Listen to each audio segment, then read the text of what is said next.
엄마, 제발 이런 차림으로 나타나지 마세요. 애가 창피해요. 준호가 회사 동료들 앞에서 차갑게 말했다. 말수는 자신의 해진 옷을 내려다보며 가슴이 무너져 내렸다. 자신이 아들에게 부끄러운 존재라는 것을 뼈저리게 느꼈다. 엄마, 우리도 형편 안 되는데 서로 기대지 말고 각자 알아서 살아요. 미경의 직설적인 말이 전화기 너머로 들려왔다. 그날 밤 말수는 철제 서랍에서 복권 당첨 확인서들을 꺼내며 속으로 중얼거렸다. 이렇게 살아야만 알 수 있지. 누구의 마음이 진짜인지를. 말순의 눈에는 차가운 결심이 서려 있었다. 오늘도 찾아와 주셔서 고맙습니다.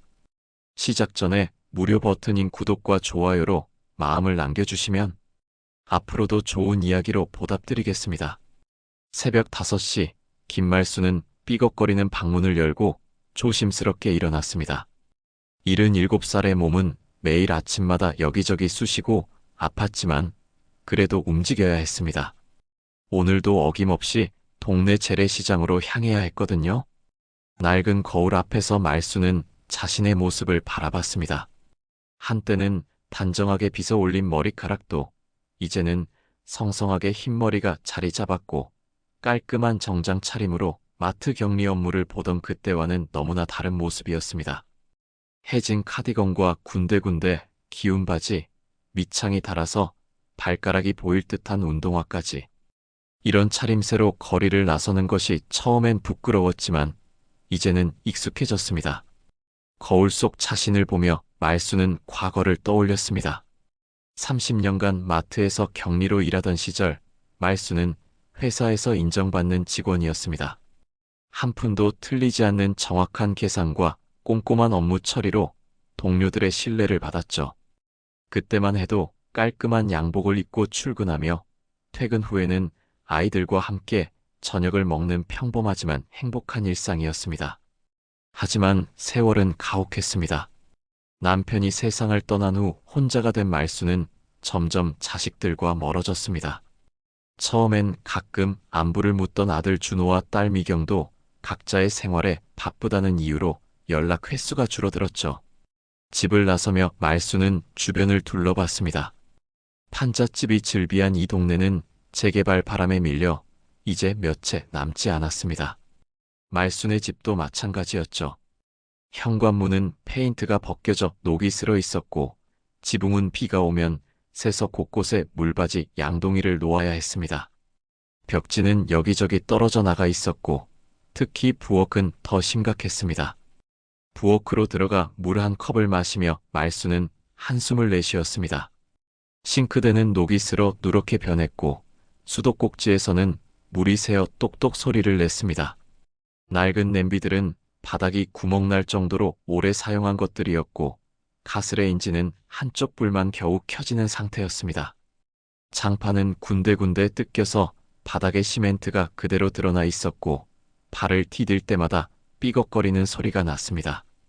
냉장고를 열어보니 김치와 물, 그리고 며칠 전에 얻어온 계란 2개가 전부였습니다. 아침은 거르기로 했습니다. 어차피 시장에서 일을 하다 보면 상인들이 가끔 뭔가를 나눠주곤 했으니까요. 재래시장에 도착한 말수는 늘 그랬듯이 페이지를 주우며 하루를 시작했습니다. 상인들이 버린 박스들을 정리하고 바닥에 떨어진 종이 조각들을 하나하나 모았습니다. 손목이 아프고 허리가 아팠지만 참아야 했습니다. 이 일을 하지 않으면 하루 끼니조차 해결하기 어려웠으니까요. 말순 씨, 오늘도 일찍 나왔네요. 과일 가게 아주머니가 말을 걸어왔습니다. 이거라도 드세요. 상한 사과 몇 개와 바나나를 봉지에 담아 내밀었습니다. 말수는 고개를 깊이 숙여 인사했습니다. 정말 고맙습니다. 잘 먹겠습니다. 반찬 가게 아주머니도 마찬가지였습니다. 어르신, 이거 많이 해서 남았어요. 가져가세요. 김치와 멸치볶음 몇 숟가락을 작은 통에 담아주었습니다. 말수는 감사 인사를 연거푸했습니다. 하지만 모든 사람이 다 친절한 것은 아니었습니다. 젊은 상인들 중에는 말순을 귀찮아하는 사람들도 있었습니다. 할머니, 여기서 폐지 줍지 마세요. 손님들이 싫어해요. 차가운 목소리로 쫓아내는 일도 종종 있었죠. 시장 구석구석을 돌며 폐지를 모으는 동안 말순의 머릿속에는 온갖 생각들이 스쳐 지나갔습니다. 아들 준호는 대기업 부장으로 승진해서 아파트도 넓은 곳으로 이사했고, 딸 미경은 부동산 중개업소를 운영하며 제법 잘 살고 있습니다. 하지만 두 자식 모두 어머니와 연락을 끊다시피 했습니다. 특히 작년 추석 때가 가장 서운했습니다. 명절인데도 아이들은 바쁘다며 오지 않았습니다. 준호는 회사 일이 있다고 했고, 미경은 남편 가족들과 시간을 보내야 한다고 했죠. 혼자 차례상을 차리고 혼자 절을 올리던 그날의 쓸쓸함을 말순은 지금도 잊을 수 없습니다. 점심시간이 되어 말순은 시장 한구석에 앉아 아주머니들이 준 음식으로 끼니를 해결했습니다. 상한 사과의 멀쩡한 부분만 골라 먹고 김치를 조금씩 씹어 먹었습니다. 배는 고팠지만 마음만큼은 따뜻했습니다. 혈육도 아닌 이웃들이 보여주는 작은 친절이 얼마나 소중한지 새삼 느꼈습니다. 오후가 되어 폐지한 보따리를 정리한 말순은 고물상으로 향했습니다. 할머니, 오늘은 좀 적네요. 고물상 주인이 폐지를 달아보며 말했습니다. 3,000원입니다. 하루 종일 고생한 대가치고는 너무 적은 돈이었지만 그래도 없는 것보다는 나았습니다. 집으로 돌아가는 길에 말순은 슈퍼마켓에 들렀습니다. 3,000원으로 라면 2개와 계란 1판을 샀습니다. 오늘 저녁과 내일 아침 거리는 마련했습니다. 집에 도착한 말순은 작은 철제 서랍장 앞에 앉았습니다. 가장 아래쪽 서랍을 조심스럽게 열자 낡은 봉투 하나가 나왔습니다. 그 안에는 아무도 모르는 비밀이 숨어 있었죠. 복권 당첨 확인서 3장과 비밀 통장이었습니다. 첫 번째 당첨은 10년 전 10억 원이었습니다. 그때 말순은 깜짝 놀라서 며칠 동안 잠을 이루지 못했습니다. 두 번째는 7년 전 15억 원, 세 번째는 작년 15억 원이었습니다. 총 40억 원이라는 거금이 은행 계좌에 고스란히 들어있었지만 말순은 아무에게도 말하지 않았습니다. 복권 용지를 들여다보며 말순은 그때를 떠올렸습니다. 처음 당첨됐을 때 아이들에게 말하려다가 멈췄습니다. 평소 어머니를 대하는 아이들의 태도를 보면서 뭔가 이상함을 느꼈기 때문입니다. 만약 돈이 있다는 사실을 안다면 아이들이 어떻게 변할지 궁금했습니다. 이렇게 살아야만 알 수 있지. 누구의 마음이 진짜인지를. 말순은 속으로 중얼거렸습니다. 돈이 있다고 말하는 순간 자식들이 어떻게 변할지 뻔히 보였기 때문입니다. 지금처럼 가난한 척하며 살아가야 진짜 사람의 마음을 볼 수 있다고 생각했습니다. 저녁을 준비하며 말순은 오늘 하루를 되돌아봤습니다. 몸은 힘들었지만 마음만큼은 평온했습니다. 시장 아주머니들의 작은 친절, 고물상 주인의 정직한 거래, 이런 소소한 일상들이 말순에게는 큰 위로가 되었습니다. 라면을 끓이며 말순은 창밖을 바라봤습니다. 저 멀리 아파트 불빛들이 반짝이고 있었습니다. 아들과 딸이 사는 곳도 저 어디쯤일 것입니다.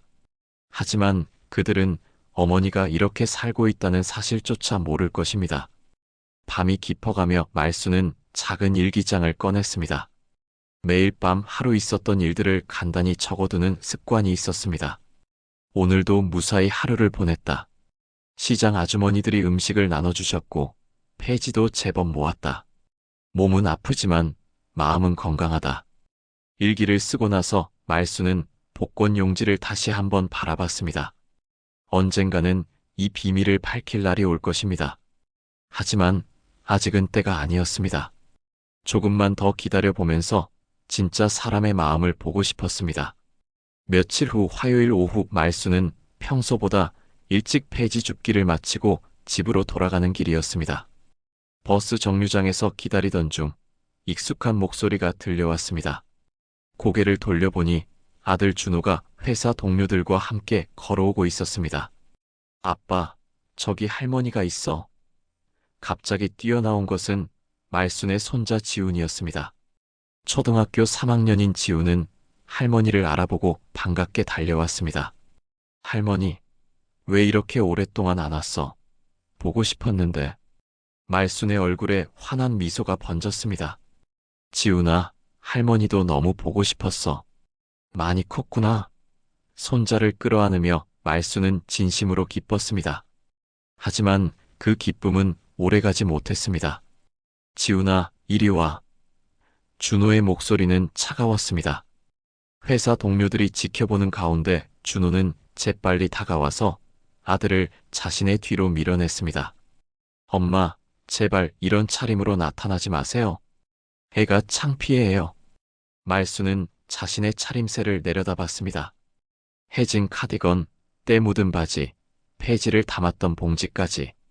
분명히 초라한 모습이었지만 그래도 손자를 만나는 기쁨이 더 컸는데 아들의 반응은 예상과 달랐습니다. 아빠, 왜 할머니한테 그래? 지훈이 아버지를 올려다보며 물었습니다. 하지만 준호는 아들의 손을 잡아 끌며 말순에게서 멀어지려 했습니다. 죄송합니다. 어머니가 좀. 준호가 동료들에게 어색하게 사과하는 모습을 보며 말순의 가슴이 무너져 내렸습니다. 자신이 아들에게 부끄러운 존재라는 것을 뼈저리게 느꼈습니다. 지훈아, 할머니가 사탕 사줄게. 말순이 손자에게 다가가려 하자 준호가 막아섰습니다. 엄마, 정말 그만 좀 하세요. 회사 사람들도 있고요. 그날 밤 말순은 잠을 이룰 수 없었습니다. 아들의 차가운 반응이 계속 머릿속을 맴돌았습니다.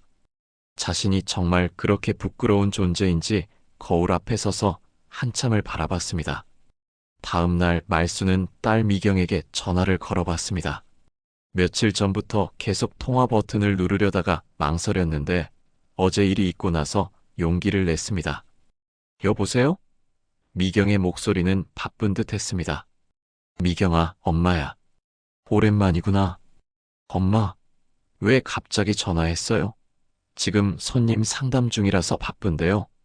아, 그래? 그럼 나중에. 아니, 뭔 일인지 빨리 말해요. 말순은 잠시 말을 멈췄습니다. 딸의 차가운 어조에 하고 싶었던 말들이 목구멍에서 맴돌았습니다. 그냥 안부가 궁금해서. 엄마, 우리도 형편 안 되는 거 뻔히 아는데 서로 기대지 말고 각자 알아서 살아요. 부동산 경기도 안 좋고 남편 사업도 어려운데 엄마까지 신경 쓸 여유 없어요. 미경의 직설적인 말에 말순은 할 말을 잃었습니다. 그래, 알겠다. 바쁜데 미안하다. 그럼 끊을게요. 손님 기다리고 있어서요. 뚜뚜뚜. 전화가 끊어진 후 말순은 한참 동안 수화기를 들고 있었습니다. 자식들에게는 정말 짐스러운 존재일 뿐이라는 생각이 들었습니다. 그날 오후 말순은 평소와 다른 길로 산책을 나섰습니다. 동네를 벗어나 조금 더 번화한 곳으로 걸어갔는데 우연히 미경이 운영하는 부동산 중개업소 앞을 지나게 되었습니다. 유리창 너머로 미경이 손님과 상담하는 모습이 보였습니다. 깔끔한 정장을 입고 자신감 있게 설명하는 딸의 모습은 당당해 보였습니다. 말순은 한동안 그 모습을 바라보다가 조용히 발길을 돌렸습니다. 저렇게 잘 사는데 왜 엄마한테는 그럴까? 말순은 속으로 중얼거렸습니다. 하지만 곧 자신의 초라한 모습을 생각하며 이해하려 했습니다. 아무래도 자식들에게는 성공한 어머니가 필요한 모양이었습니다. 집으로 돌아온 말순은 다시 한번 철제 서랍장을 열어봤습니다. 복권 당첨 확인서들과 비밀 통장을 꺼내 들었습니다. 40억 원이라는 거금이 있지만 아무도 모르는 비밀이었습니다. 만약 아이들이 이걸 안다면? 말순은 상상해봤습니다. 분명히 태도가 180도 달라질 것입니다. 하지만 그런 변화가 진짜 사랑일까요? 돈 때문에 다가오는 것과 진심으로 어머니를 걱정하는 것은 분명히 달랐습니다. 며칠 후 말순은 준호 집 근처를 다시 지나게 되었습니다.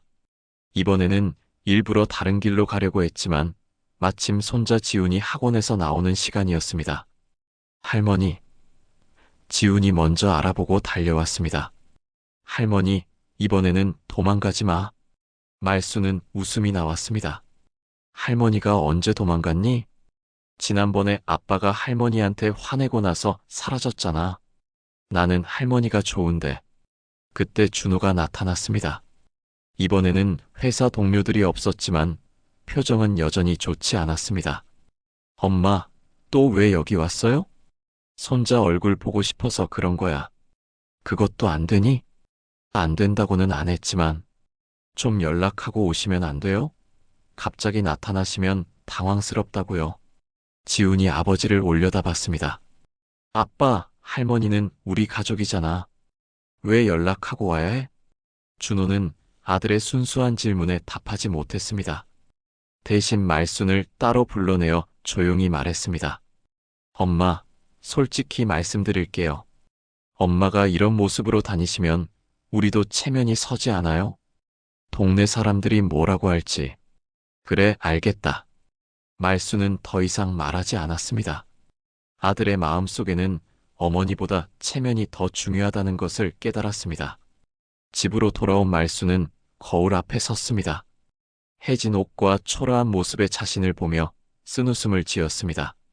하지만 곧 결심을 했습니다. 조금 더 기다려보기로 했습니다. 언젠가는 진실을 밝힐 때가 올 것이고 그때 자식들이 어떤 반응을 보일지 궁금했습니다. 아직은 때가 아니다. 조금만 더 보자. 말순은 속으로 중얼거리며 복권 용지를 다시 서랍 깊숙이 넣어두었습니다. 그날 밤 말순은 일기장에 오늘 있었던 일을 적었습니다. 아이들이 나를 부끄러워한다. 하지만 이해한다. 나도 젊었을 때는 체면을 중시했으니까. 하지만 정말 중요한 것이 무엇인지 언젠가는 깨닫기를 바란다. 창밖으로 보이는 별들을 바라보며 말순은 조용히 기도했습니다. 자식들이 언젠가는 진짜 소중한 것이 무엇인지 알게 되기를, 그리고 너무 늦기 전에 깨닫기를 바랐습니다. 자식들에게 받은 상처를 딛고 일어난 말순은 새로운 결심을 했습니다. 더욱 초라하게 꾸미고 다니기로 한 것입니다. 거울 앞에서 말순은 일부러 더해진 옷을 골라 입었습니다. 카디건의 단추 하나를 떼어내고 신발도 더 낡은 것으로 바꿨습니다. 머리도 며칠째 감지 않은 것처럼 부스스하게 만들었습니다.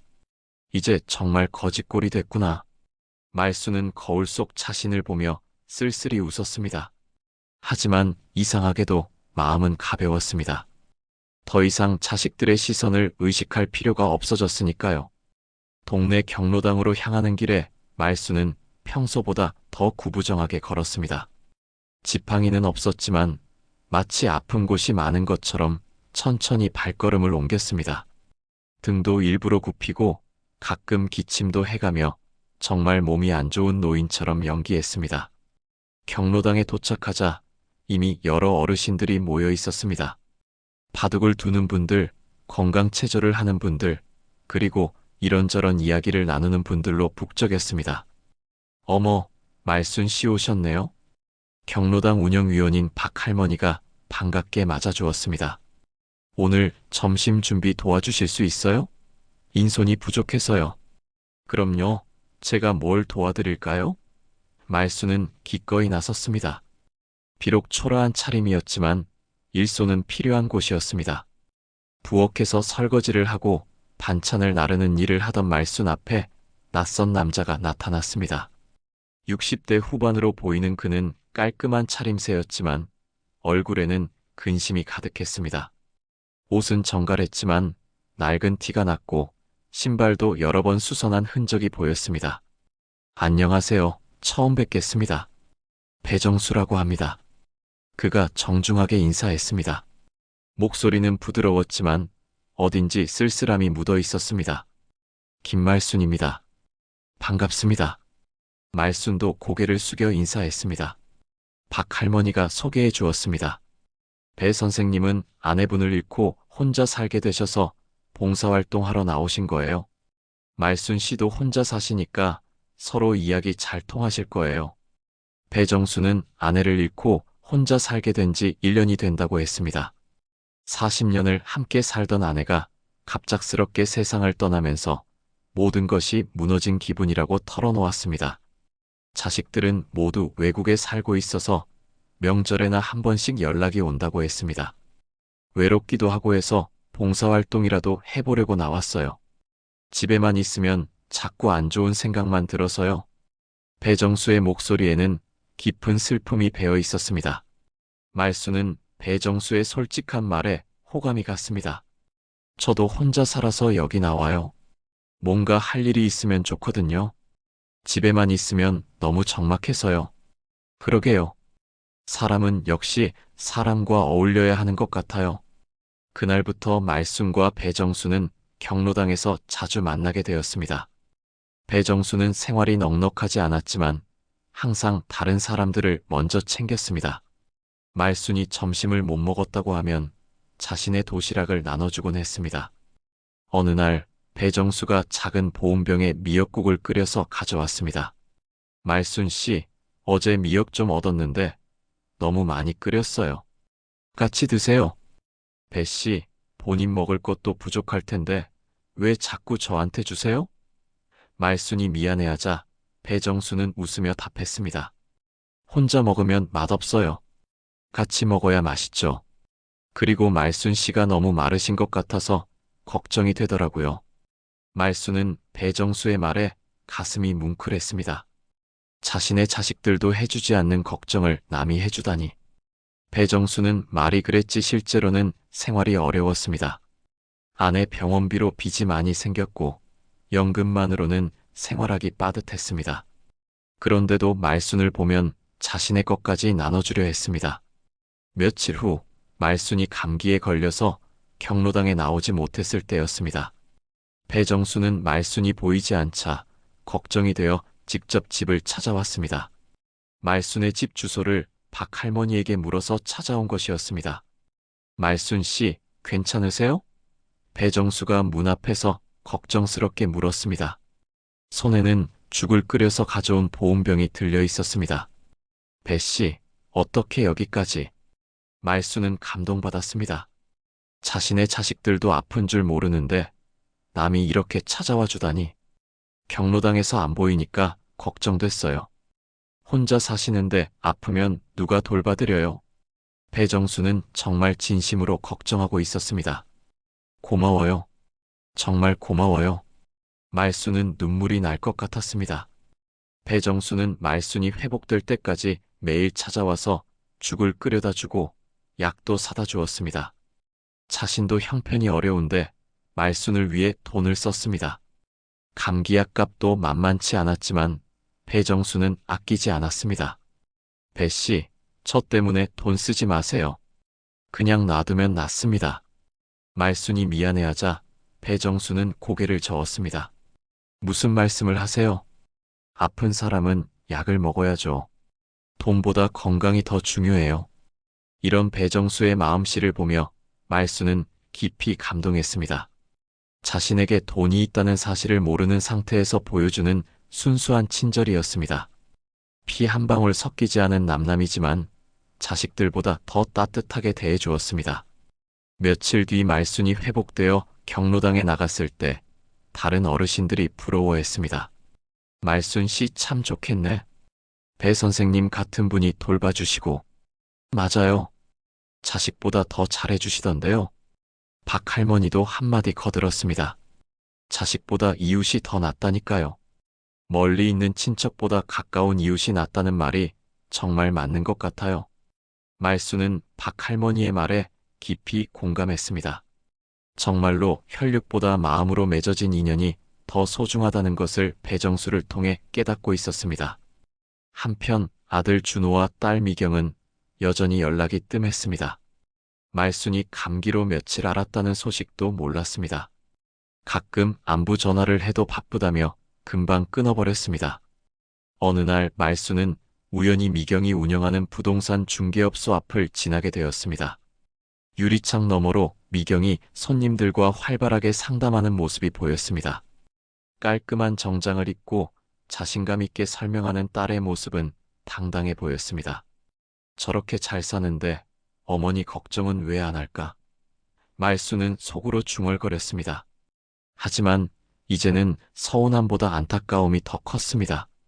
딸이 정말 중요한 것이 무엇인지 모르고 있다는 생각이 들었습니다. 그날 저녁 배정수가 또 말순의 집을 찾아왔습니다. 손에는 작은 반찬통들을 들고 있었습니다. 말순 씨, 오늘 시장에서 싸게 파는 나물 좀 샀는데 혼자 먹기엔 너무 많아서요.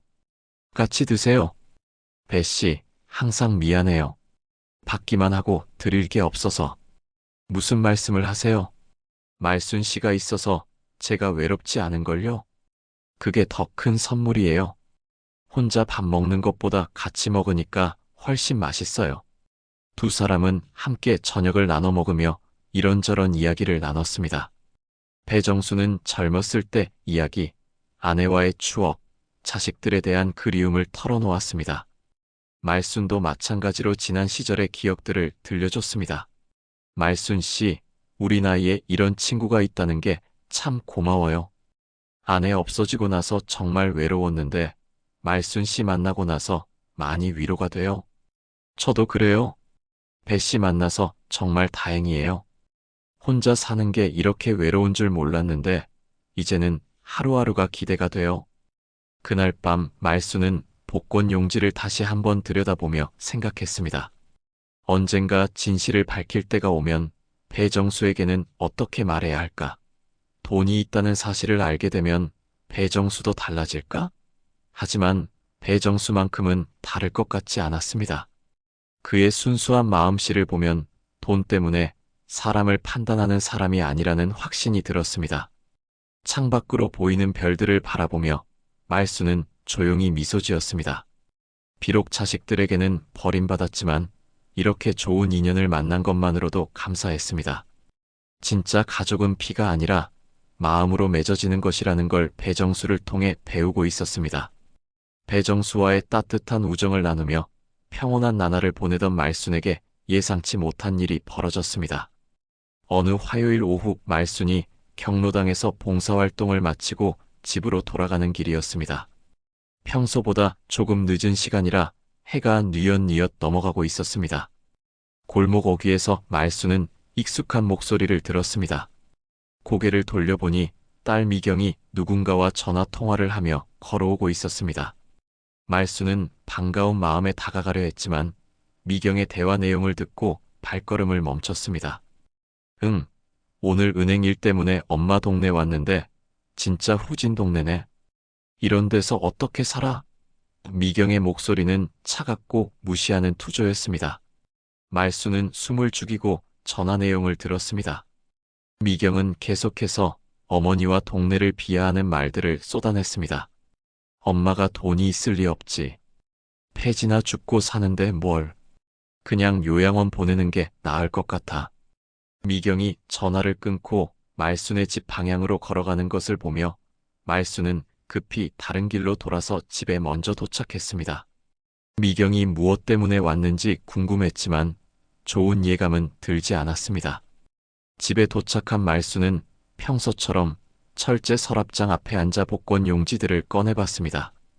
오늘따라 더욱 조심스럽게 다뤘는데 왠지 모를 불안감이 엄습했기 때문입니다. 복권 당첨 확인서 3장과 비밀 통장을 차례로 확인하며 말순은 깊은 생각에 잠겼습니다. 그때 문 밖에서 발소리가 들렸습니다. 미경이 조심스럽게 현관문 앞에서 서성이는 소리였습니다. 말순은 궁금해서 창문 틈으로 내다봤는데 미경이 휴대폰으로 누군가에게 전화를 걸고 있었습니다. 오빠, 나 지금 엄마 집 앞에 있어. 잠깐 들어가서 뭔가 확인하고 싶은데. 미경의 목소리는 수상했습니다. 전화 너머로 준호의 목소리가 희미하게 들렸습니다. 뭘 확인한다고? 엄마 집에 뭐가 있겠어?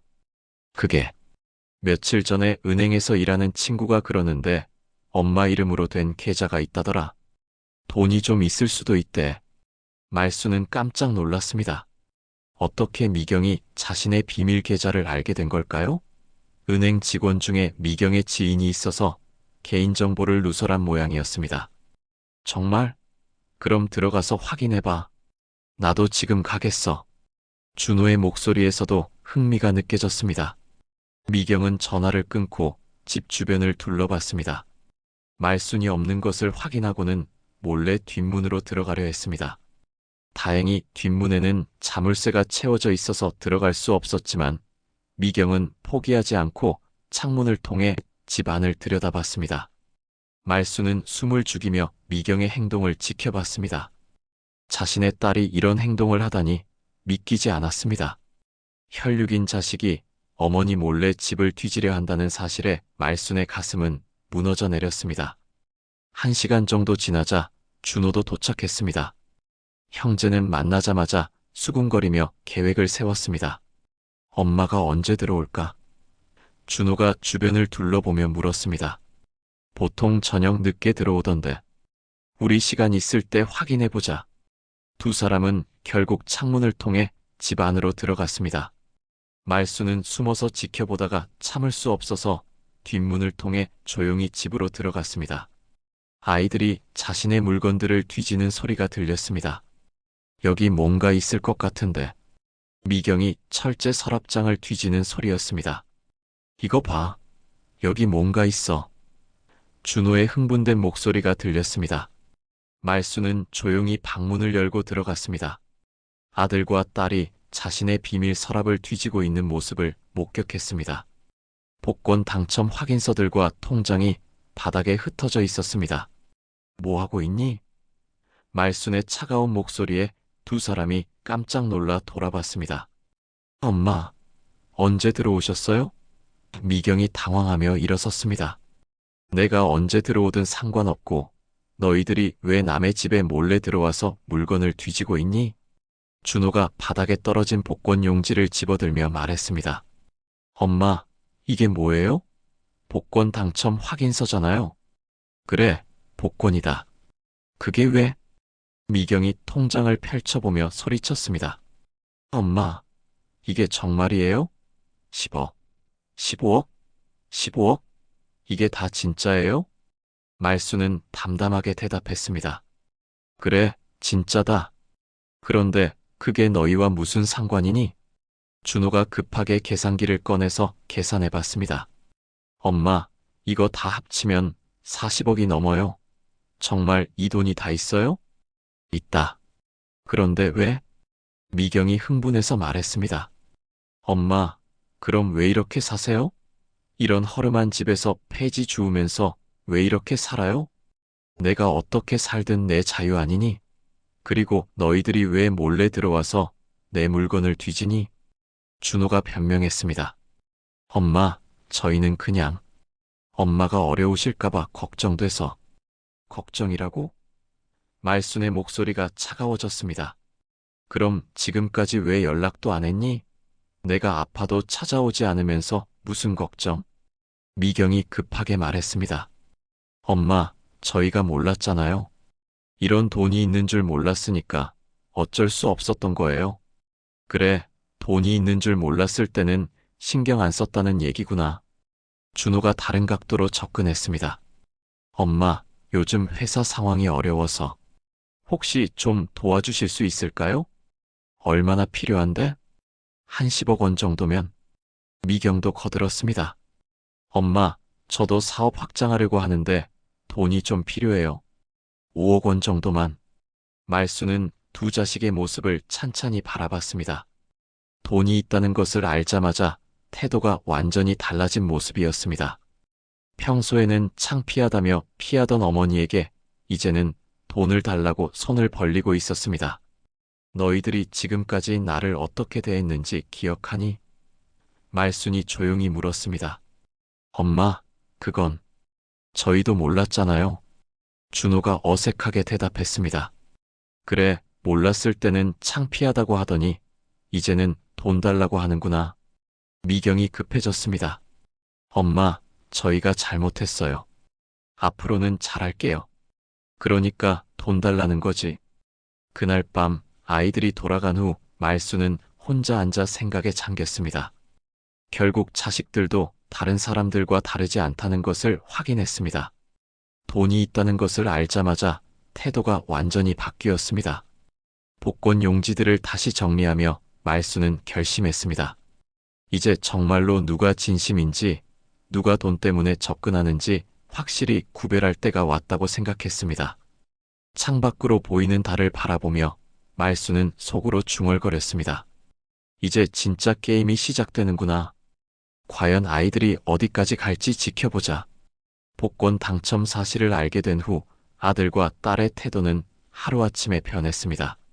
그동안 한 달에 한 번도 연락하지 않던 준호가 매일 전화를 걸어왔고 미경은 엄마 집에 자주 들르기 시작했습니다. 하지만 말수는 그들의 진심을 시험해보고 싶었습니다. 엄마, 오늘 점심 같이 드실래요? 미경이 갑자기 나타나서 말했습니다. 평소 같으면 상상도 할 수 없는 일이었습니다. 갑자기 웬일이니? 그냥 오랫동안 같이 시간을 못 보냈잖아요. 엄마가 좋아하시는 삼계탕집에 가요. 말수는 따라 나섰지만 마음이 편치 않았습니다. 식당에서 미경은 평소와 다르게 급진이 대했습니다. 밑반찬도 챙겨주고 물도 따라주며 애쓰는 모습을 보였습니다. 엄마, 그동안 저희가 너무 바빠서 소홀했어요. 정말 죄송해요. 미경의 말에는 가식이 묻어 있었습니다. 그래, 바빴겠지. 엄마, 그런데 말인데. 그 돈 어디 은행에 넣어두셨어요? 요즘 사기도 많고 하니까 안전한 곳에 보관하셔야 할 텐데. 결국 본색이 드러났습니다. 말수는 속으로 한숨을 쉬었습니다. 왜, 그게 중요하니? 아니에요. 그냥 걱정돼서요. 엄마 혼자 사시는데 무슨 일이라도 생기면. 한편 준호도 비슷했습니다. 회사 일이 끝나면 어머니 집을 찾아와서 안부를 묻는 척하면서 슬슬 돈 이야기를 꺼냈습니다. 엄마, 요즘 경제가 어려워서 투자도 신중하게 해야 해요. 제가 회사에서 재무 쪽 일을 하니까 도와드릴 수 있어요. 고마운 마음은 알겠지만 내가 알아서 할게. 엄마, 그래도 전문가의 조언이 필요해요. 그냥 은행에만 넣어두면 인플레이션 때문에 돈의 가치가 떨어져요. 며칠 후 두 남매는 함께 말순을 찾아왔습니다. 평소라면 절대 같이 오지 않았을 텐데 이번에는 뭔가 계획이 있어 보였습니다. 엄마, 저희가 상의해 봤는데요. 준호가 말을 꺼냈습니다. 엄마가 이런 집에서 혼자 사시는 게 위험해요. 좋은 요양원을 알아봤거든요. 요양원? 말수는 예상했던 말이었지만 실제로 들으니 충격이었습니다. 미경이 거들었습니다. 엄마, 시설도 좋고 간병인들도 친절해요. 혼자 계시는 것보다 훨씬 안전하고 편하실 거예요. 내가 아직 건강한데 왜 요양원을 가야 하니? 엄마, 나이가 나이인데요. 혼자 살다가 무슨 일이라도 생기면 어떡해요? 준호의 목소리에는 강요하는 기색이 역력했습니다. 그리고 요양원비도 저희가 부담할 테니까 걱정 마세요. 미경이 덧붙였습니다. 말수는 그들의 속셈을 훤히 알 수 있었습니다. 자신을 요양원에 보내고 재산을 관리하겠다는 계획이었습니다. 내가 가기 싫다고 하면? 엄마, 고집 부리지 마세요. 저희가 다 엄마를 위해서 하는 일이에요. 준호의 목소리가 점점 강해졌습니다. 그래, 알겠다. 한번 보자. 다음 날 말수는 억지로 끌려가듯 요양원을 구경했습니다. 시설은 정말 좋았지만 말순의 마음은 편하지 않았습니다. 아이들은 요양원 원장과 입소 절차에 대해 자세히 상담했습니다. 어르신 혼자 결정하시기 어려우시면 가족들이 대신 서류를 작성해 드릴 수도 있어요. 원장의 말에 준호와 미경의 눈이 반짝였습니다. 그럼 언제부터 입소가 가능한가요? 미경이 적극적으로 물었습니다. 다음 주부터도 가능합니다. 그날 밤 말수는 요양원에 입소하게 되었습니다. 아이들이 강력하게 주장해서 어쩔 수 없었습니다.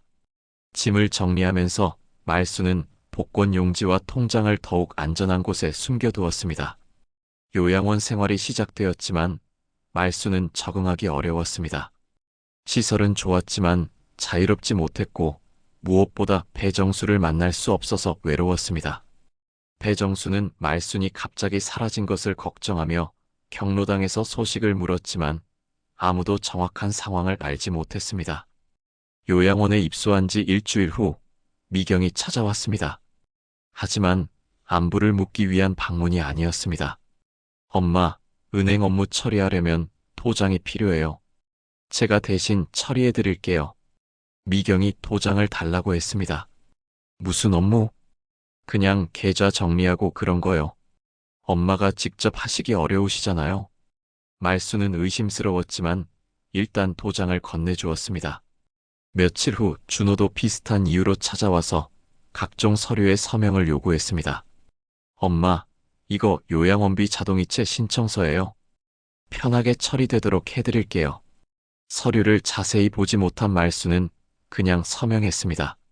하지만 그 서류들 중에는 재산관리 위임장도 포함되어 있었습니다. 며칠 후 말수는 충격적인 사실을 알게 되었습니다. 요양원 직원이 말순에게 알려준 것이었습니다. 어르신, 따님이 어르신 명의로 부동산 계약을 하셨다고 하시는데 혹시 아세요? 부동산 계약? 네, 어제 따님이 와서 어르신의 돈으로 상가를 계약했다고 하시더라고요. 말수는 급히 은행에 전화를 걸어 계좌를 확인해 봤습니다.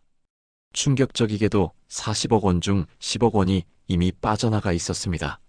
미경이 부동산 투자 명목으로 돈을 빼낸 것이었습니다.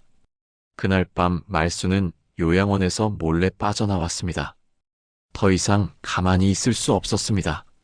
집으로 돌아온 말수는 숨겨둔 서류들을 확인해 봤습니다. 위임장과 각종 계약서들이 자신도 모르는 사이에 처리되어 있었습니다. 다음 날 아침 미경이 급하게 찾아왔습니다. 말순이 요양원에서 사라진 것을 알고 온 것이었습니다. 엄마, 왜 무단으로 나오셨어요? 위험해요?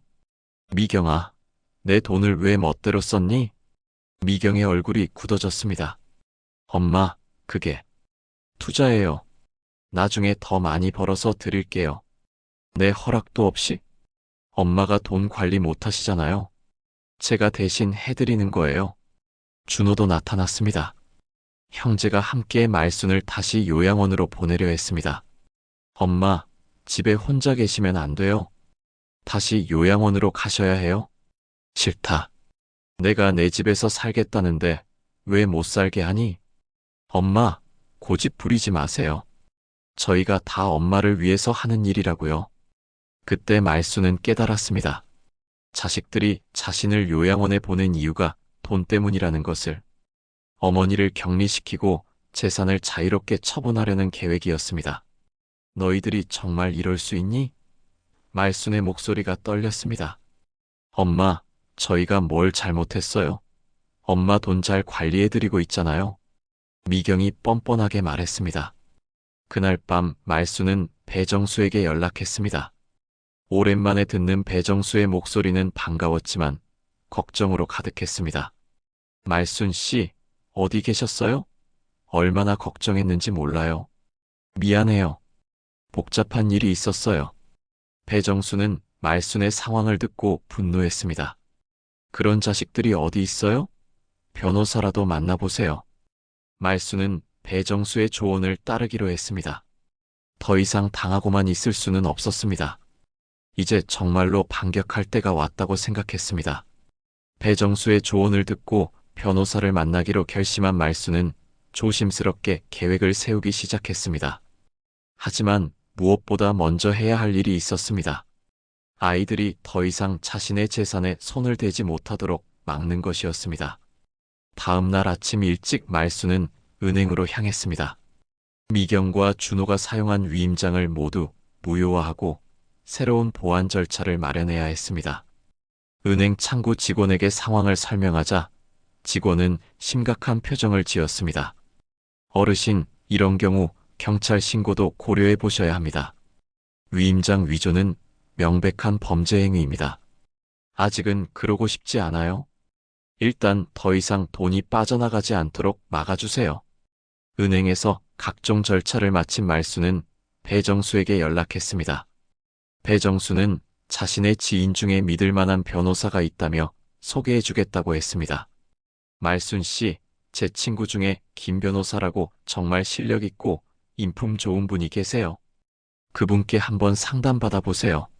며칠 후 말수는 배정수와 함께 김 변호사 사무실을 찾았습니다. 50대 중반의 김 변호사는 말순의 사정을 자세히 들은 후 분명한 조언을 해주었습니다. 어르신, 이건 명백한 재산 편취입니다. 위임장 위조, 무단 계좌 사용, 강제 시설 입소까지 여러 가지 법적 문제가 있어요. 그럼 어떻게 해야 하나요? 우선 모든 증거를 수집해야 합니다. 위조된 서류들, 은행 거래 내역, 요양원 입소 과정에서의 강요 등을 다 정리해 두세요. 김 변호사는 말순에게 세부적인 계획을 제시했습니다. 당장 경찰 신고를 하는 것보다는 철저한 증거 수집을 먼저 하고 아이들에게 마지막 기회를 주는 것이 좋겠다고 조언했습니다. 가족 간의 문제니까 우선 대화로 해결할 수 있는 기회를 주세요. 만약 그들이 반성하지 않는다면 그때 법적 조치를 취하는 게 좋겠습니다. 사무실에서 나온 말순은 배정수와 함께 조용한 카페에 앉았습니다. 배정수는 말순의 손을 잡으며 위로했습니다. 말순 씨, 너무 힘들어하지 마세요. 제가 옆에서 도와드릴게요. 고마워요. 배 씨가 아니었다면 어떻게 했을지 몰라요. 가족이 이런 일을 한다는 게 정말 이해가 안 돼요. 돈이 그렇게 중요한가요? 말순은 배정수의 말에 깊이 공감했습니다. 정말로 돈이 사람을 이렇게 변하게 만드는 건지 새삼 느꼈습니다. 집으로 돌아온 말순은 본격적인 증거 수집에 나섰습니다. 숨겨둔 복권 당첨 확인서들과 원본 통장을 안전한 곳에 보관하고 아이들이 위조해서 사용한 서류들을 모두 복사해 두었습니다. 그날 저녁 예상대로 미경이 찾아왔습니다. 말순이 요양원에서 나온 후 계속 감시하고 있던 모양이었습니다.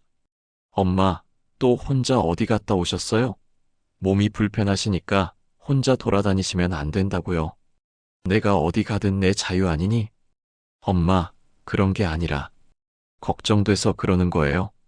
말순은 미경의 거짓말이 이제는 역겹기까지 했습니다. 미경아, 내 돈으로 산 상가는 어떻게 됐니? 미경의 얼굴이 순간 굳어졌습니다. 엄마, 그건 투자예요. 나중에 더 많이 벌어서 드릴게요. 언제? 그건 시간이 좀 걸려요. 부동산은 원래 장기 투자거든요. 그럼 지금 당장 팔아서 돈 돌려줘. 엄마, 지금 팔면 손해예요. 조금만 더 기다리면. 말순은 더 이상 듣고 싶지 않았습니다. 미경아, 너 정말 그럴 거니? 엄마, 제가 뭘 잘못했어요? 엄마 돈 잘 굴려서 더 많이 벌어드리려고 하는 건데. 그때 준호도 나타났습니다. 형제가 함께 온 것을 보니 또 무슨 계획이 있는 모양이었습니다.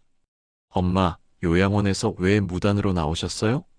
원장님이 걱정하고 계세요. 나는 요양원 안 갈 거야. 엄마, 그러시면 안 돼요. 혼자 살기에는 너무 위험해요. 준호가 말순의 팔을 잡으려 하자 말순이 뿌리쳤습니다. 손대. 내가 가기 싫다는데 왜 억지로 보내려고 하니? 엄마, 고집 부리지 마세요. 저희가 다 엄마를 위해서, 너희를 위해서 하는 일 아니니? 솔직히 말해봐. 미경과 준호는 서로 눈치를 보며 대답하지 못했습니다. 말순은 그들의 반응을 보며 확신했습니다. 정말로 자신을 격리시키고 재산을 차지하려는 계획이었다는 것을. 너희들 하고 싶은 대로 해봐. 하지만 내가 만만하게 보이지는 말 거라. 그날 밤 말순은 배정수에게 연락했습니다. 오늘 있었던 일을 자세히 설명하자 배정수는 더욱 분노했습니다. 말순 씨, 이제 정말 법적 조치를 취해야 할 때 같아요. 그런 자식들한테 더 이상 당하시면 안 돼요. 저도 그런 생각이 들어요. 김 변호사님께 다시 연락해 볼게요. 다음 날 말순은 다시 김 변호사를 만났습니다. 어제 있었던 일을 상세히 설명하자 변호사는 고개를 저었습니다. 어르신, 이제는 더 이상 기다릴 수 없겠네요. 그들이 반성할 기미가 전혀 보이지 않아요. 그럼 어떻게 해야 하나요? 우선 재산 관리 권한을 완전히 회수하고 위조 서류에 대한 고발을 준비해야 합니다. 그리고 요양원 강제 입소에 대해서도 증거를 수집해야 해요. 김 변호사는 말순에게 구체적인 계획을 제시했습니다. 우선 모든 재산을 안전하게 보호하고 아이들의 범죄 행위에 대한 증거를 완벽하게 수집한 후 법적 조치를 취하는 것이었습니다. 어르신, 이 일이 끝나면 어떻게 하실 계획이세요? 말수는 잠시 생각해 보더니 대답했습니다. 제대로 된 사람들에게 도움을 주고 싶어요. 돈 때문에 사람을 판단하지 않는 사람들한테 말이에요. 그날 오후 말수는 혼자 조용한 공원에 앉아 생각에 잠겼습니다. 지금까지의 일들을 되돌아보니 정말 많은 것을 배웠습니다. 가장 큰 깨달음은 진짜 가족은 혈연이 아니라 마음으로 맺어진다는 것이었습니다. 배정수처럼 진심으로 걱정해주고 도와주는 사람이 진짜 가족이었습니다. 반면 자신을 낳아준 자식들은 돈만 보고 접근하는 남남보다 못한 존재가 되어버렸습니다. 해가 지고 저녁 노을이 아름답게 물들어가는 하늘을 바라보며 말수는 다짐했습니다. 이제 정말로 판을 뒤집을 때가 왔다고. 자식들이 선택한 길이라면 끝까지 가보라고. 하지만 그 결과에 대해서는 책임을 져야 할 것입니다. 집으로 돌아온 말수는 일기장에 오늘 하루를 적었습니다. 드디어 반격을 시작한다. 아이들이 어디까지 갈지 끝까지 지켜보겠다. 하지만 이제는 내가 가만히 당하고만 있지는 않겠다. 모든 준비를 마친 말수는 김 변호사와 함께 결정적인 순간을 기다렸습니다. 며칠 후 기회가 왔습니다. 준호와 미경이 함께 찾아와서 말순을 다시 요양원으로 보내려 한다는 연락을 받은 것입니다. 어르신, 이제 모든 증거가 준비되었습니다. 오늘 그들과 마지막 대화를 나눠보세요. 만약 반성하지 않는다면 바로 법적 조치를 취하겠습니다. 김 변호사가 말순에게 마지막 확인을 했습니다. 그날 오후 준호와 미경이 함께 나타났습니다. 두 사람의 표정은 평소보다 더욱 단호해 보였습니다. 뭔가 확실한 계획을 세워온 모양이었습니다. 준호는 양복을 단정하게 차려입었고 미경은 새로 산 듯한 명품 가방을 들고 있었습니다. 엄마, 오늘은 정말 요양원으로 가셔야 해요. 더 이상 혼자 두면 안 될 것 같아요. 준호가 강압적인 톤으로 말했습니다. 나는 가기 싫다고 했잖니. 미경이 나섰습니다. 엄마, 고집 부리지 마세요. 이미 입소수속도 다 해놨고 요양원비도 자동이체로 나가게 해놨어요. 월 300만 원씩 나가는 거 아시죠? 내 허락도 없이 그런 걸 정했니? 엄마, 어차피 혼자 사시면 위험하잖아요. 그리고 돈도 많으시니까 좋은 곳에서 편하게 지내세요. 말수는 차분하게 물었습니다. 그럼 너희들은 내가 요양원에 있는 동안 뭘 할 거니? 준호와 미경이 서로 눈치를 봤습니다. 그냥 엄마 집도 정리하고 필요 없는 거 처분하고요. 내 재산도 처분할 거고? 엄마, 그런 게 아니라 관리를 해드리는 거예요. 요즘 투자도 어렵고 복잡해서 전문가가 해야 해요. 미경이 변명했습니다. 준호도 거들었습니다. 엄마, 저도 회사에서 재무 업무 해봐서 잘 알거든요. 그냥 은행에만 넣어두면 인플레이션 때문에 손해예요. 말수는 더 이상 참을 수 없었습니다. 일어서서 허름한 집 식탁 위로 향했습니다. 그곳에는 미리 준비해둔 서류들이 놓여 있었습니다. 그래, 그럼 이제 진실을 말해줄게. 말순이 복권 당첨 확인서들을 테이블 위에 늘어놓기 시작했습니다.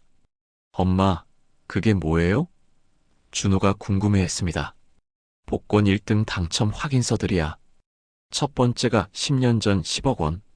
말순이 첫 번째 확인서를 가리켰습니다. 그때 너희 아빠 살아계실 때였는데 말 안 하고 혼자 간직해뒀지. 미경이 눈을 크게 뜨며 확인서를 자세히 들여다봤습니다. 진짜네요. 10억 원이라고 써 있어요. 두 번째가 7년 전 15억 원. 말순이 두 번째 확인서를 내밀었습니다. 이때는 너희들이 각자 바쁘다고 연락도 안 할 때였어. 준호가 숨을 헐떡이며 계산기를 꺼냈습니다. 그럼 지금까지 25억 원이고 세 번째가 작년 10억 원이야. 말순이 마지막 확인서를 보여줬습니다. 총 40억 원이었지. 미경이 소리쳤습니다. 40억 원이요? 정말 40억 원이 있었다는 거예요? 있었다고 했잖니. 하지만 이제는 아니야. 무슨 말씀이세요? 준호가 급하게 물었습니다. 말수는 은행 거래 내역서를 꺼냈습니다. 너희가 무단으로 빼간 10억 원 말고 나머지 30억 원도 이미 다 썼어. 어디에 쓰셨어요? 미경의 목소리가 떨렸습니다. 엄마, 설마 사기당한 건 아니죠? 사기? 아니야. 나를 사람답게 대해준 사람들에게 줬지. 준호가 당황하며 물었습니다. 누구한테요? 도대체 누구한테 그런 큰 돈을? 그때 문 밖에서 발소리가 들렸습니다. 배정수가 나타났습니다. 말순이 미리 부탁해둔 대로 정확한 시간에 온 것입니다. 안녕하세요. 배정수가 정중하게 인사했습니다. 평소처럼 깔끔하지만 소박한 차림이었습니다. 배씨, 이분들이 내 자식들이야. 준호하고 미경이. 준호와 미경은 배정수를 경계심 어린 눈으로 바라봤습니다. 어르신은 누구세요? 저는 배정수라고 합니다. 어머님과 경로당에서 알게 되어서 자주 뵙고 있어요. 미경이 날카롭게 물었습니다. 엄마가 돈을 주셨다는 게 배 씨한테 준 건가요? 말순이 고개를 저었습니다. 아니야. 배 씨는 내가 돈이 있다는 것도 몰랐어. 그런데도 나를 친어머니처럼 돌봐줬지. 배정수가 놀란 표정으로 말순을 바라봤습니다. 말순 씨, 돈이 있으셨다고요? 응, 미안해. 지금까지 숨기고 있었어. 사람들의 진심을 보고 싶어서. 그럼 누구한테 줬어요? 준호가 초조하게 물었습니다. 말순이 기부 증서들을 하나씩 꺼내기 시작했습니다. 어린이 병원에 5억 원. 여기 기부 증서 있어. 미경이 증서를 빼앗듯 확인했습니다. 진짜 5억 원을 기부했네요. 독거노인 지원센터에 10억 원. 말순이 두 번째 증서를 내밀었습니다. 장학재단에 10억 원. 세 번째 증서가 나왔습니다. 준호가 급하게 계산했습니다. 그럼 지금까지 35억이네요. 나머지 5억은요? 경로당 시설 개선비로 3억 원, 동네 복지관에 1억 원, 나머지는 어려운 이웃들에게 조금씩 나눠줬어. 미경이 소리쳤습니다. 엄마, 왜 그런 곳에 다 줘요? 가족이 우선이잖아요. 가족. 말순의 목소리가 차가워졌습니다. 너희가 언제 가족같이 굴었니? 준호가 변명했습니다. 엄마, 저희가 바빠서 그랬던 거지 가족이 아니라는 건 아니에요. 바빠서? 말순이 냉소를 지었습니다. 내가 감기로 사흘 알아누웠을 때도 바빴니? 배 씨는 매일 죽 끓여다 주던데. 배정수가 조용히 말했습니다. 말순 씨가 아프실 때 연락드렸는데 받지 않으셨어요. 미경이 어색하게 변명했습니다. 그때 정말 바빴거든요. 그때 또 다른 발소리가 들렸습니다. 김 변호사가 나타났습니다. 손에는 서류 가방을 들고 있었습니다. 안녕하세요. 김 변호사입니다. 김 변호사가 준호와 미경에게 인사했습니다. 변호사요? 미경이 당황했습니다. 김 변호사가 서류를 꺼내며 말했습니다. 말순 어르신께서 의뢰하신 건에 대해 조사한 결과를 말씀드리러 왔습니다. 무슨 조사요? 준호의 얼굴이 굳어졌습니다.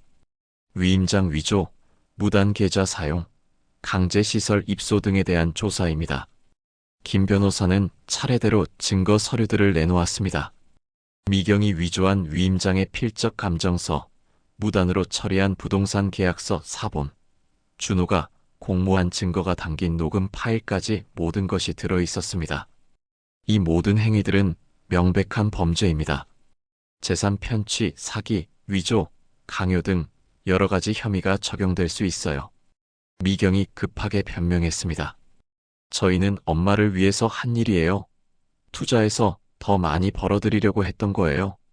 어르신을 위해서 재산을 빼돌리고 강제로 요양원에 보내는 게 위한 일입니까? 준호도 당황하며 말했습니다. 오해가 있는 것 같은데요. 저희는 정말 어머니를 걱정해서. 그럼 왜 어머니가 폐지 주우며 사실 때는 신경 안 쓰셨나요? 배정수가 끼어들었습니다. 돈이 있다는 걸 알고 나서야 갑자기 걱정하기 시작하셨잖아요. 그건 준호가 할 말을 찾지 못했습니다. 말순이 일어서서 두 자식을 바라봤습니다. 너희들이 돈이 있다는 걸 알기 전과 후의 모습을 보면서 많은 걸 깨달았어. 엄마, 돈이 없을 때는 창피하다며 피하고 회사 동료들 앞에서 모른 척하고 돈이 있다는 걸 알고 나서는 갑자기 효자 효녀가 되더구나. 미경이 눈물을 흘리며 말했습니다. 엄마, 저희가 잘못했어요. 앞으로는 정말 잘할게요. 그 돈 다시 모을 수 있어요. 지금 와서? 말순의 목소리는 단호했습니다. 너희들이 나를 어떻게 대했는지 기억하니? 손자마저 나한테서 멀어지게 만들었잖니? 준호가 무릎을 꿇었습니다. 엄마, 정말 죄송해요. 다시 기회를 주세요. 제가 다 갚을게요. 기회. 말순이 쓴웃음을 지었습니다. 내가 가난할 때는 기회를 안 주더니 이제 와서 기회를 달라고? 김 변호사가 최종 통보를 했습니다. 어르신께서 원하시면 내일부터 법적 절차를 진행하겠습니다. 모든 증거가 확보되어 있으니 처벌은 피할 수 없을 것 같습니다. 미경과 준호는 완전히 절망했습니다. 돈도 다 없어졌고 법적 처벌까지 기다리고 있었습니다. 엄마, 정말 이러실 거예요? 저희 인생 끝나는 거예요. 미경이 마지막으로 애원했습니다. 말순은 창밖을 바라보며 말했습니다. 너희들이 선택한 길이야. 돈 때문에 어머니를 배신한 건 너희들이고 그 결과도 너희들이 책임져야지. 배정수가 말순의 손을 잡으며 위로했습니다. 말순 씨, 힘드셨죠? 고마워요, 배 씨. 정말 고마워요. 진짜 가족이 누구인지 이제야 알겠어요. 모든 진실이 밝혀진 그날 밤, 말순은 오랜만에 편안한 잠에 들었습니다. 마음속에 쌓여있던 무거운 짐을 다 내려놓은 기분이었습니다.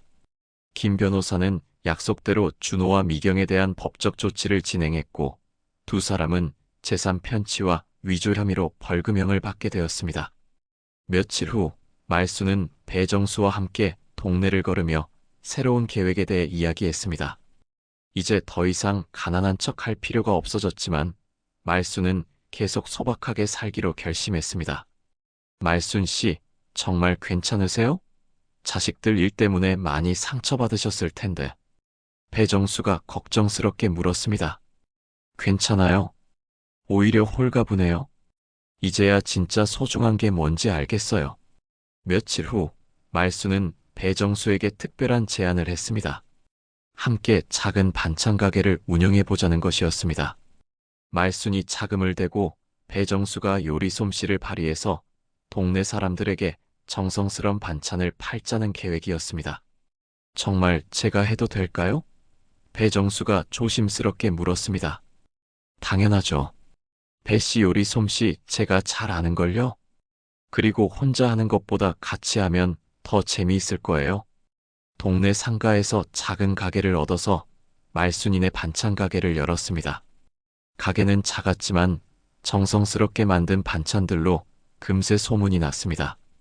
특히 배정수가 만든 김치와 말순이 끓인 된장찌개는 동네 사람들 사이에서 맛집으로 인정받았습니다. 말순 씨, 오늘도 손님들이 많이 오셨네요. 배정수가 뿌듯해했습니다. 배씨 덕분이에요. 정말 요리를 잘하시니까. 가게 운영을 시작한 지 한 달 후 예상치 못한 손님이 찾아왔습니다. 손자 지훈이었습니다. 초등학교를 마치고 혼자 가게까지 찾아온 것이었습니다. 할머니, 지훈이 반갑게 달려와서 말순을 안았습니다. 지훈아, 어떻게 여기까지 왔니? 아빠랑 엄마는? 아빠는 회사에 있고 엄마는 집에 있어요. 할머니가 보고 싶어서 혼자 왔어요. 말순은 손자가 자신을 찾아온 것이 기뻤지만 한편으로는 걱정되었습니다. 준호와 미경이 어떻게 생각할지 뻔했기 때문입니다. 할머니, 여기서 뭐 하세요? 지훈이 궁금해했습니다. 할머니가 반찬 가게 하는 거야. 이분은 배정수 할아버지고 할머니랑 같이 가게 해. 배정수가 지훈에게 친근하게 다가갔습니다. 안녕, 지훈아. 할머니가 너 이야기 많이 하셨어. 안녕하세요. 지훈이 밝게 인사했습니다. 말순은 지훈에게 맛있는 반찬들을 싸주었습니다. 이거 집에 가져가서 먹어. 할머니가 직접 만든 거야. 와, 정말요? 고마워요, 할머니. 하지만 기쁨도 잠시, 곧 준호가 급하게 나타났습니다. 지훈아, 여기서 뭐 하고 있어? 아빠, 할머니 보러 왔어요. 할머니가 반찬 가게 하세요.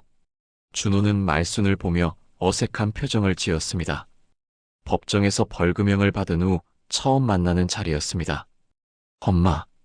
준호가 조심스럽게 말을 꺼냈습니다. 지훈이 데리고 가. 말순의 목소리는 차가웠습니다.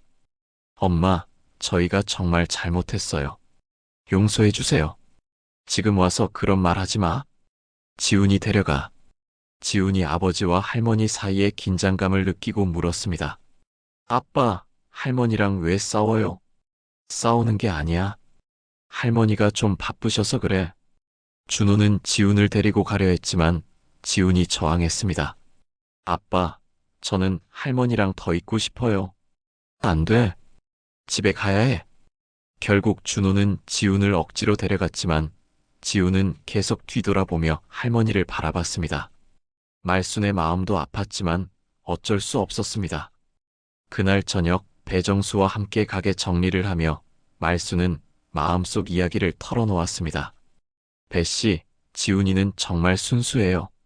아직 어려서 어른들의 복잡한 사정을 모르죠. 말순씨, 언젠가는 지훈이도 다 이해하게 될 거예요. 할머니가 얼마나 좋은 분인지 말이에요. 그랬으면 좋겠어요. 몇 주 후 말순에게 뜻밖의 소식이 전해졌습니다. 자신이 기부한 어린이 병원에서 감사 편지가 온 것이었습니다. 말순의 기부금으로 새로운 의료 장비를 구입해서 많은 아이들을 치료할 수 있게 되었다는 내용이었습니다.